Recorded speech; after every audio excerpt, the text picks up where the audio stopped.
being recorded. I want to welcome everyone to the Farm and Food Worker Relief Grant Program webinar.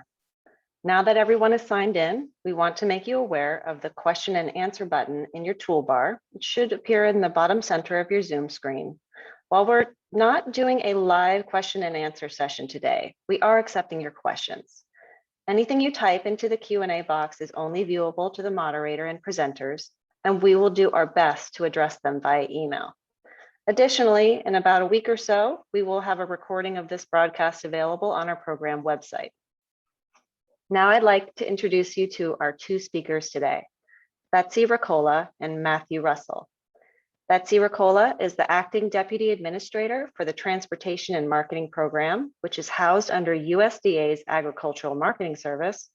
And Matthew Russell is a team lead for the Transportation and Marketing Program's Grants Division. And with that, I'll hand it off to you, Betsy. Great, thank you, Stacy. And thank you to everyone who has joined us today for the webinar. We are excited to announce this new grant program, and we're glad to have you here. We are here today to discuss the USDA's new Farm and Food Worker Grant Relief Grant Program. And our audience today is all those of you who may be interested in applying for one of these grants. So we want to talk about the purpose of this program and where the authorization came from. The Farm and Food Worker Relief Grant Program will provide competitive grants to state agencies, so agencies that are part of a state government, tribal entities, and nonprofit organizations. Later on in this presentation, Matt will talk more about what that competitive process looks like and what that means for you as a potential grant applicant.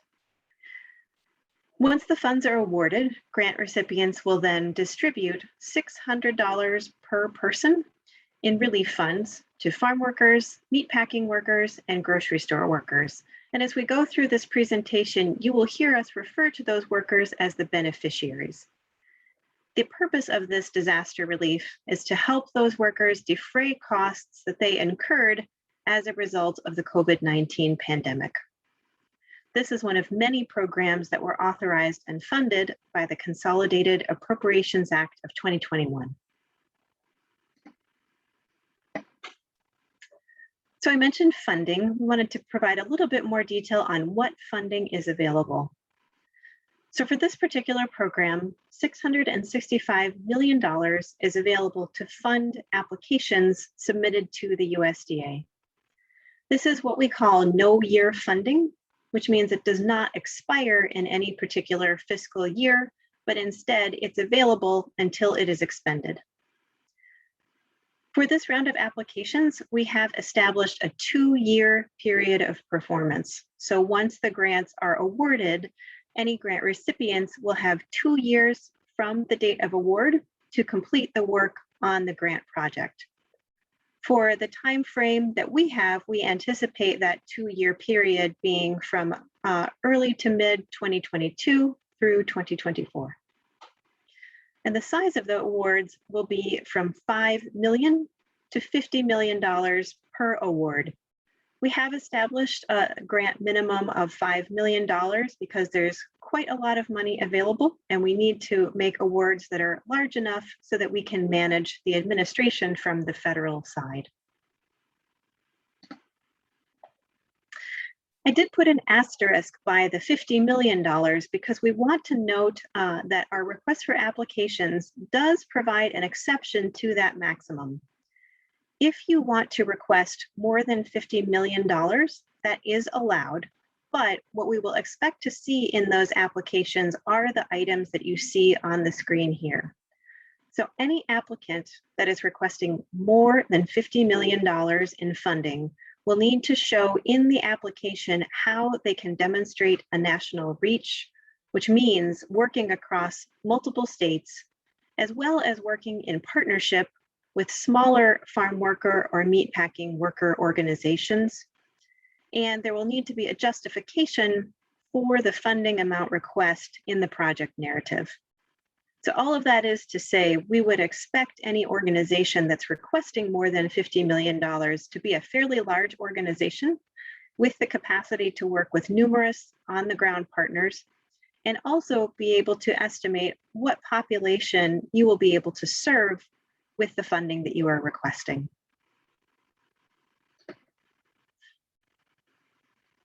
So we want to describe a bit more about what applicants would be eligible to apply for this program. So as I previously mentioned, state agencies or agencies that are a part of a state government, tribal entities or those that are part of a tribal government, and nonprofit organizations are all eligible to apply for this grant. We have not restricted the type of nonprofit organization that is eligible. So any organization that it has nonprofit standing is eligible to apply. We have noted, as with all federal funds, if your organization has any activities that are associated with lobbying or other political activities, that federal funds cannot be used to fund those activities. Furthermore, in addition to the type of organization, you must be, in order to be eligible, you must be able to demonstrate that your organization has experience providing support or relief services to the workers who are eligible to receive disaster relief payments as a part of this grant. We provided some examples here to explain what we mean by emergency support or relief services. This is not an exhaustive list, but hopefully it helps you to see what the intent is in looking for that prior experience. So some of the examples of that prior work could include providing personal protective equipment, such as masks or other protective equipment to workers in one of these categories. Hosting a COVID-19 vaccine clinic or outreach campaign, again, directed toward farm workers, meatpacking workers, or grocery store workers, or providing financial support during the COVID-19 pandemic. We have received a number of inquiries from individuals who are not associated with one of these three organizational categories. So we want to make sure that we're clear on who can receive grant funding and who cannot.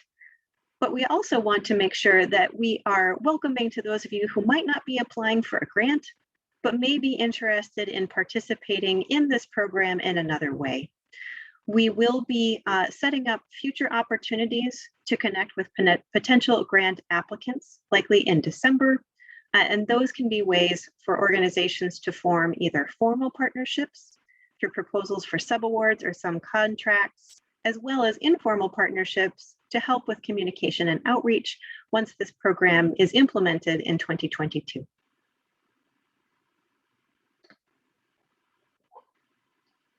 So as I mentioned, we are describing workers as beneficiaries. So we want to here provide a bit more detail on who would be the eligible worker beneficiaries of this grant program. So the first category is field workers. So those are agricultural workers involved in a number of crop planting, tending, harvesting, and post-harvest activities. That's one important category of farm worker that will be eligible to receive the disaster relief payments available under this grant.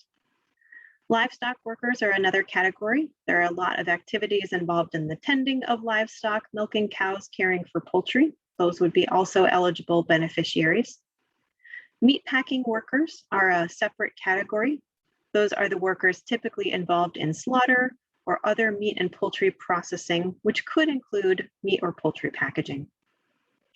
And finally, for grocery store workers, the eligibility is restricted to frontline or first-line supervisory roles in retail grocery establishments. So we have a list there of the types of grocery store workers who could be eligible to, again, to receive disaster relief payments under this program.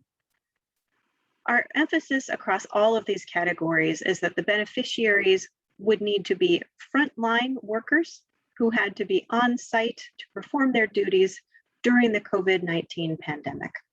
And there is further detail in the request for applications that walks through things like standard occupational codes and other data from both the USDA's National Agricultural Statistics Service, as well as the Bureau of Labor Statistics, to provide more guidance to our grant recipients.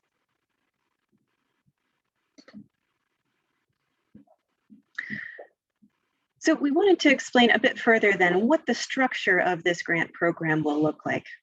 So we, as the U.S. Department of Agriculture, will be the federal funder that is offering funds, making grant awards, and administering the program throughout its life. We then have two further categories for grant awards. $645 million is available to fund applications to serve farm workers and meatpacking workers. It's possible to apply for one or both categories. And then there is a separate funding stream of $20 million that will be awarded for grocery store worker benefits only. If you are interested in applying for the grocery worker funding, you will need to submit a separate application in addition to your application to serve farm workers and meatpacking workers. Any grant applicants who wish to serve grocery workers must apply to both categories. If you are only interested in serving farm workers and meatpacking workers, then you would only submit one application. USDA will also be engaging with at least two technical assistance providers who will be supporting potential grant applicants as well as grant recipients to help both during the current application period as well as with the implementation period in 2022 and beyond. Further information on those technical assistance partners will be coming soon.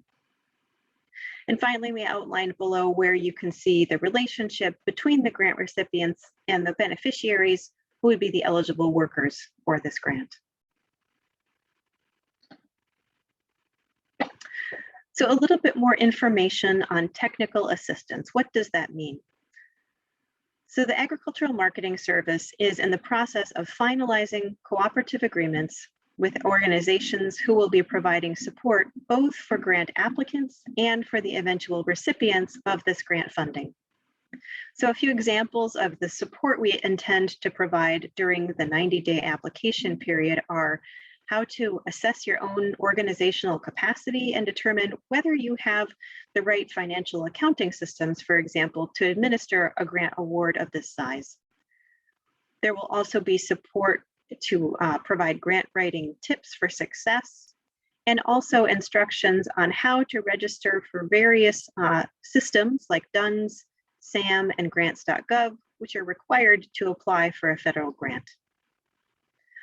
Once grants are awarded, these partners will also be working to support grant recipients with communications and outreach materials, centralizing and sharing materials so that those resources can be used across different grant recipients, providing support to translate materials into languages which may be relevant to the beneficiary populations, and coordinate between award recipients to share best practices.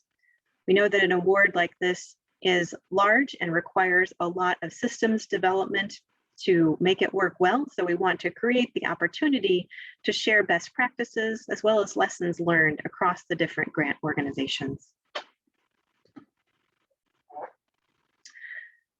Some of the programs we have, priorities we've highlighted in the request for applications are listed here. Successful grant applicants will need to demonstrate the ability to create and disseminate culturally appropriate communication tools and resources, particularly for hard-to-reach populations, including those who may have low English proficiency or low literacy levels. Successful applicants will also show the ability to coordinate with other local, regional, state, tribal, or national farm and food worker relief efforts. We know there have been many in response to the pandemic, and we are seeking coordination. Successful applicants will also be able to demonstrate multiple partnerships in one or more geographic regions, and also, very importantly, exhibit financial management systems that are sufficient to distribute a high volume of payments to the eligible beneficiaries with robust fiscal controls. We'll talk a little bit more later on about some of the financial management and auditing requirements. It is very important for us to prevent and mitigate waste, fraud, and abuse to the maximum extent in any federal grant program.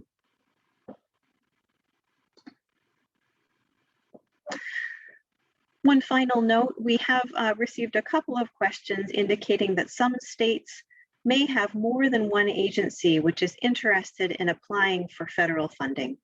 That is possible if we do see a state where more than one agency is applying to administer this grant. We will expect to see some explanation of why both agencies are necessary. So we will be looking for coordination among the state agencies, work to prevent the duplication of payments, so an individual receiving payment from more than one agency, and also just an explanation of why that need exists. So that was a high-level overview of the structure of the program and some of our expectations and grant applications. I'm now going to turn it over to Matt Russell to talk a bit more about grant application information and what you need to know in order to prepare your application.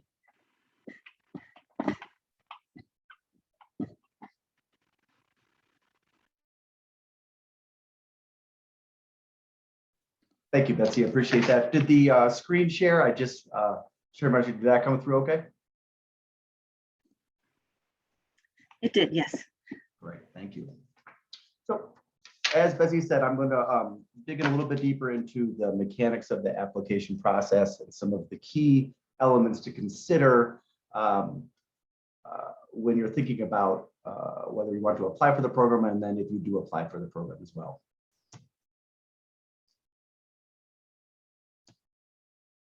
So in the grant application process, there are. Sorry to interrupt you. Oh, now the screen's up. Sorry, we had a technical error there. It has been resolved. My apologies. Great, thank you. So in the actual application process, there are required documents and required processes to go through. And so when you're thinking about the application and the grant program overall, there are 3 documents. There's a standard form, the application for federal assistance, and copies of that are available on grants.gov and both on grants.gov and the USDA AMS website. There's also the project narrative. The project narrative is really the framework for the application process.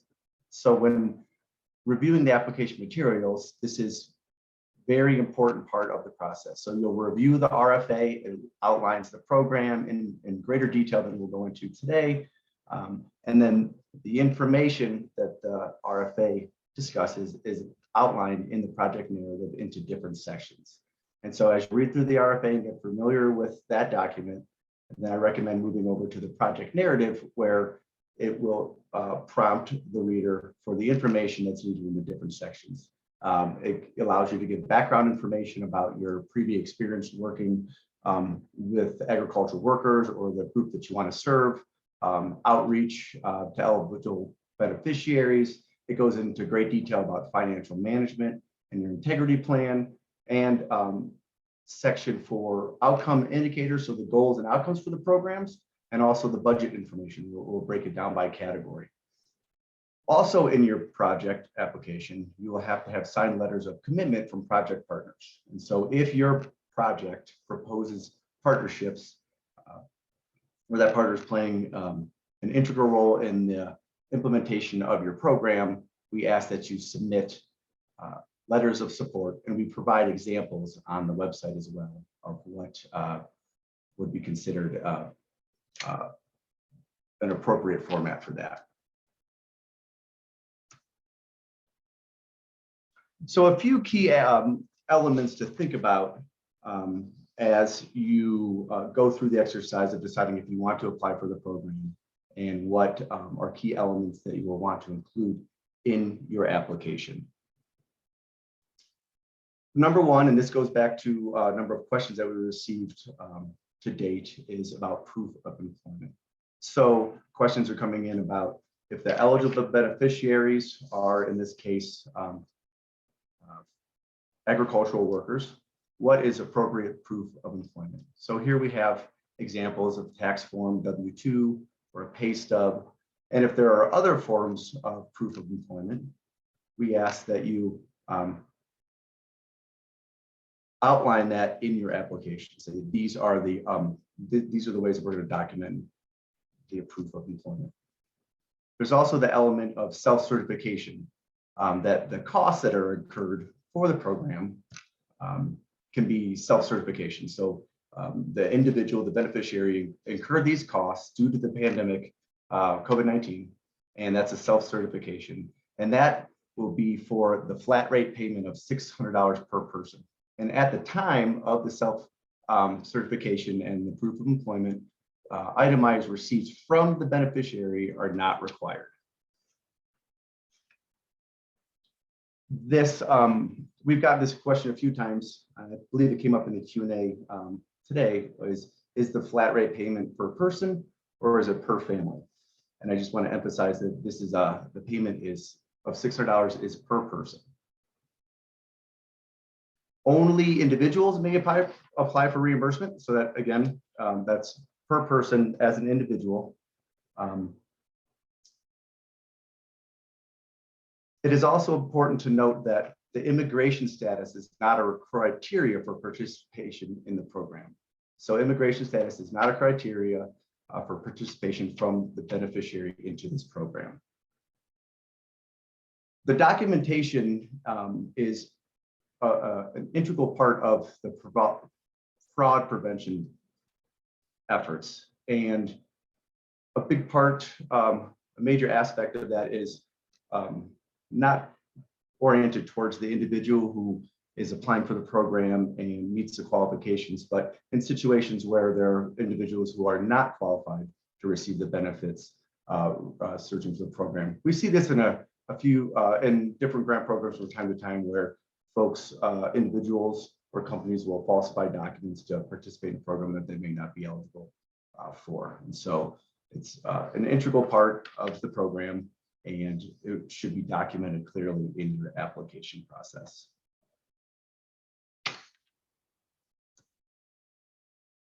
So when working with grant programs with higher dollar amounts, such as this one, and potentially sensitive personal data, risk mitigation and fraud prevention strategies are a high priority. And so again, the fraud prevention is a critical aspect to protect the integrity of the grant program. Financial management systems are critical. Communication between recipient agencies is critical as well to ensure that beneficiaries aren't receiving funds from multiple grantees. All these aspects are really important to think about as you develop your grant application, as you start working towards a project narrative and putting together your overall project proposal. Through the technical assistance and through USDA grant program staff, we will be available to answer questions and help individuals or organizations that are working on these applications work through these questions. So we'll provide our contact information, and more information will be coming out soon about the technical assistance providers. So I would encourage everybody to take advantage of those resources. And if you have questions about the risk mitigation or the fraud prevention, to reach out to the technical assistance providers, reach out to the grant program, and we can provide as much technical assistance as we can at the time.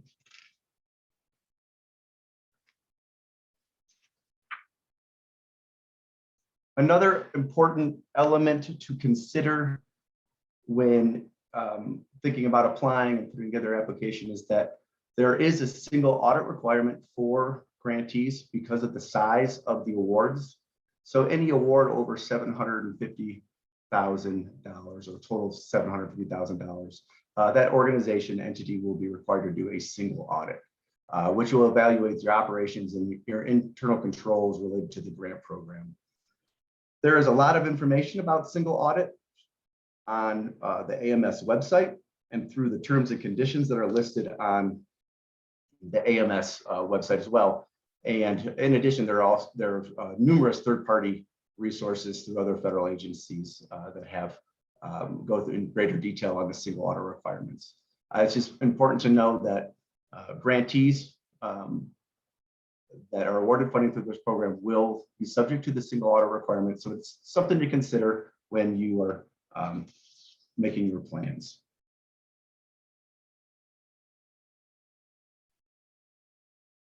So we talked about in the project narrative form that you'll be prompted to talk about your background information or background of your program and your intended audience, and it also goes into great detail about your budget. And so putting time into thinking about your budget and how you plan to address your financial needs is important. And so high level AMS, we expect at least 80% of the funds to be used for the beneficiary payments. And so that's important to consider when you're looking at both your indirect costs and direct costs. So if you do have a negotiated indirect cost agreement in place, that will be accepted through in this program. But in lieu of that, you may request a de minimis 10% indirect cost rate. So if that's your indirect cost rates, and then you also have direct costs for outreach and education, application, evaluation, the different programs that you need to put in place to implement your project. It's important to remember that the expectation is that 80% of the funds be used for the beneficiaries. And so it's important to think about your indirect and your direct cost rates and back that out to meet that intended goal.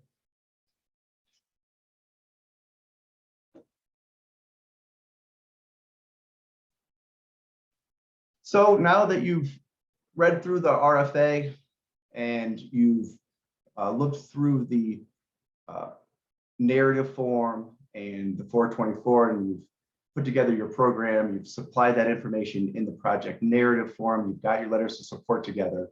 And when it comes time to submitting the application, it really comes down to a 3-step process.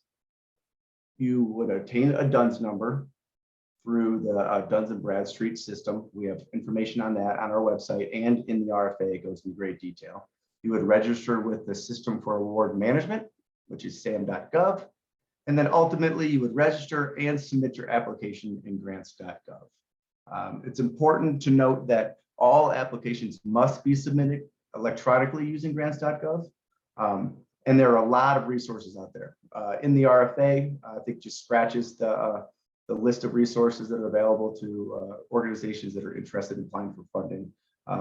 And so I would encourage everybody to take a look at the schedule that's provided in the request for application, because it outlines the amount of time it takes to register in these systems so that you can back that out from the application date.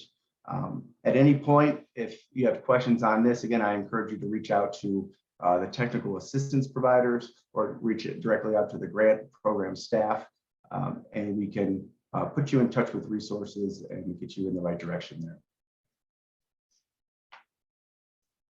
So once the applications are submitted and received in grants.gov,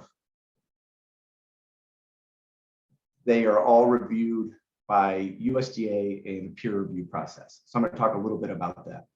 So the step 1 of the review process is each application will be screened to ensure that it was a complete application. And they'll make sure that all the required documents are in place, that you have the project narrative completed, that you've included the 424, and that the program meets the overall intention of the grant program. From there, it goes into step 2, which is a peer review process. And typically, the peer review panels are made up of 3 or 4 people who have experience in this area, and they'll go through individual reviews of the grant application against the criteria that are laid out in the RFA.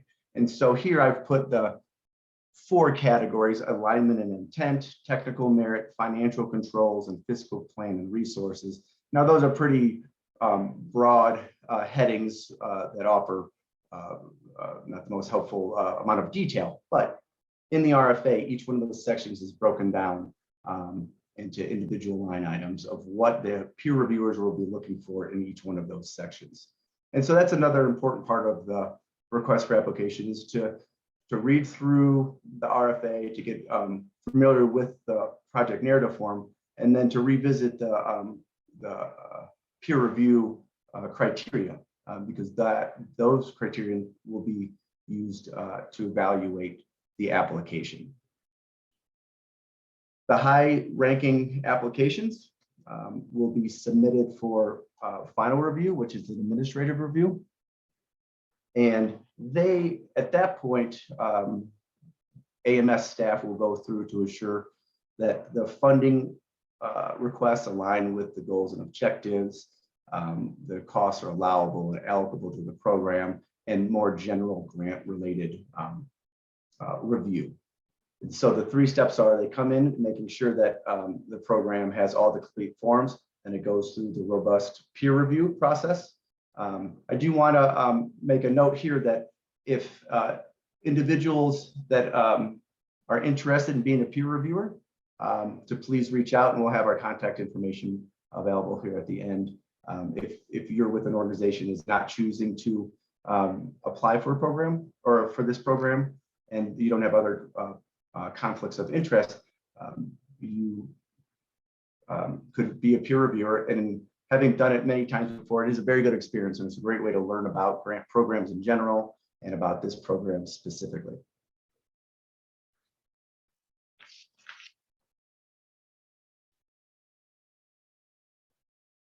So our schedules for the next few months. The RFA opened on November 10th, and the applications are due February 8th. Again, I encourage everybody to early and often to check the schedule that's provided in the RFA about the key steps and how long it takes to get through those key steps, whether it be the DUNS number, SAM.gov registration, or grants.gov registration, so that you can back that time out from the application due date, giving yourself enough time to get registered those systems and then submit the application fully. The application due date again is February 8th. The tentative schedule right now is to begin and complete the peer reviews and the initial screening reviews and peer reviews by April 2022. The administrative review, looking through the budgets, by May, and then awarding the grants in June 2022. And so again, these schedules are tentative, and we will be providing updates on the grant website. So encourage everyone to check back in on that as well.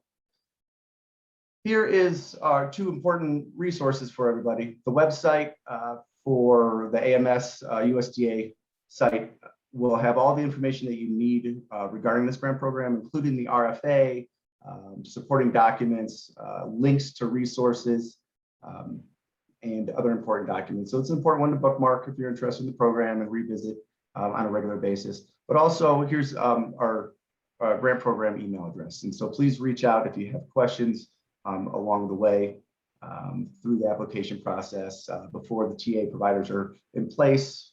If you have questions after this, please do reach out. We have a team available to support you all as applicants and to support those that are working on this project. And so with that, I would encourage everybody to, if you have any questions, I know it looks like we're working through some of them as we go on the Q&A tab. If you have any other questions, please submit them there and we'll continue to work through them. And if we don't get to your question today, we will follow up and figure out a way to connect with you so that we do get an answer to your questions. So with that, I'll turn it back over to you, Betsy, and we'll go from there. Great, thank you, Matt. So we have gotten quite a few questions, so thank you everyone for being so engaged during this presentation. We are not going to be able to answer all of the questions live today, but we did want to take the opportunity to answer a few of the common questions. So hopefully we can clarify a few points about the intent and the structure of this program. So we've received a number of different questions about immigration status. I want to re-emphasize a point that was made earlier. Immigration status is not a criteria for participation in this program. So that is not a piece that we will be discussing because it is not an eligibility criteria for this program. We did get a question about whether the eligible workers need to have performed work in the United States. The answer to that is yes.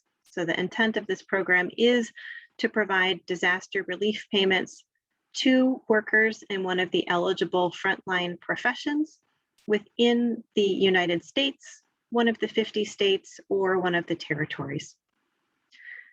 We also got a couple of questions about the $600 payment.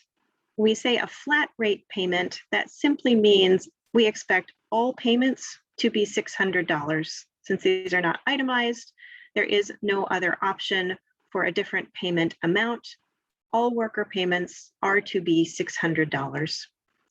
Those payments are also to eligible workers, not households. We also got several questions about the self-certification and if that self-certification applies to proof of employment. And the answer to that is no. So if you recall the criteria that was laid out in the slide, you will find the same information in the request for applications. So we do encourage everyone to read that request for applications closely. The self-certification relates to the worker incurring costs in response to the COVID-19 pandemic. There does need to be a method for verifying employment. We did provide an option for you as a grant applicant to propose an alternative to the suggestions we provided, so a pay stub or a W-2 form. We want to emphasize again here the importance of maintaining integrity in any alternative that is proposed. So for better or for worse, we do see in some of these programs, individuals may not even be in the worker community attempting to get payments when they're not eligible for them. So we want to make sure that any application process, any alternative documentation is strong enough to ensure that the money is going to the people it was intended to benefit. And we also got several questions about when these slides can be made available, when you can get a copy to share with your organizations. We do expect to post both these slides and the recording of this webinar on our website within about a week, so just before the Thanksgiving holiday. I'm going to pause there to see if the team has any other common questions that we can answer now. Otherwise, there were several questions, some that may be more specific to individuals and some which will need a little bit more consideration. We will continue to provide further technical assistance and webinars, and we will make sure to communicate those out to this group so that you can get those answers. We will also have information on our website in the form of a frequently asked questions list.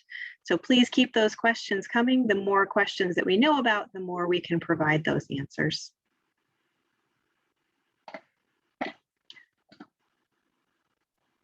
So I will just emphasize once again that our website is here, www.ams.usda.gov/services/grants/FFWR.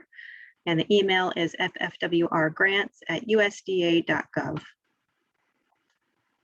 And with that, we will close this session. Thank you all again for being here. We hope you are interested in submitting an application, and we look forward to continuing to communicate with you throughout this application period. Have a good afternoon.